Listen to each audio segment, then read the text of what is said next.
जमी बिक्री टंका पाई स्वामी को हत्या आत्महत्यार रंग देइछंती ससुर घर लोके।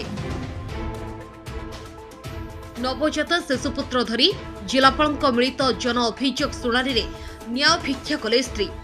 पुलिस मध्य महिला अभियोग को शुणिले नाही।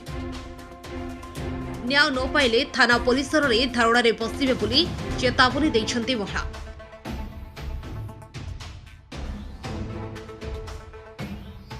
मो छुआ को कटक आडमिशन करथिनी शिशु भवन रे सेठी डॉक्टर कहले कि एटा सर्जरी हबो जिम कहले सर्जरी आम कहले आम प्राइवेट रे देखैबा अलगा जिदी उपाय भल होई परिबो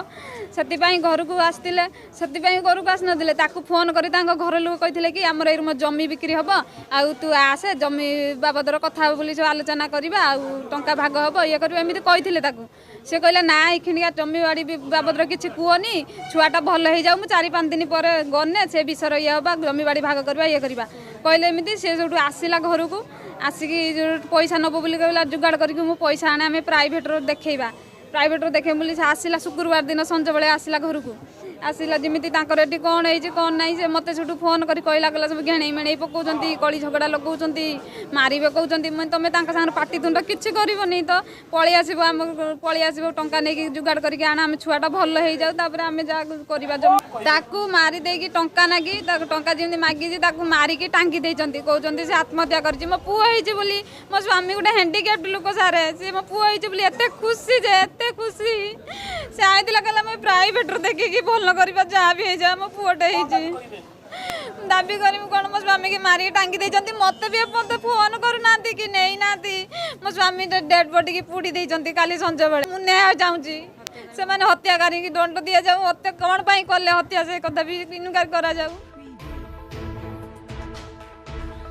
एभली संवेदनशील अभियोग आसी भद्रक जिला तिहिड़ी थाना अधीन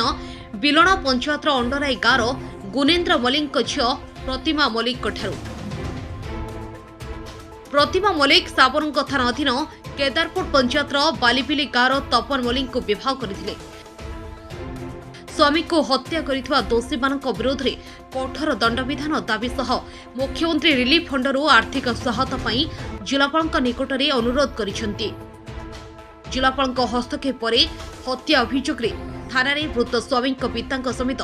दुई भाई विरोध में 302 और 34 आईपीसी रे एक मामला रुजु कर साबरंग थाना सूचना मिली। तेज साबरंग थाना प्रतिमा को कि प्रकार न्याय मिलुछि ताहा समय ही कहिबो। भद्रक स्वतंत्र प्रतिनिधि अमूल्य कुमार माझी रिपोर्ट उत्कल मेल टीवी।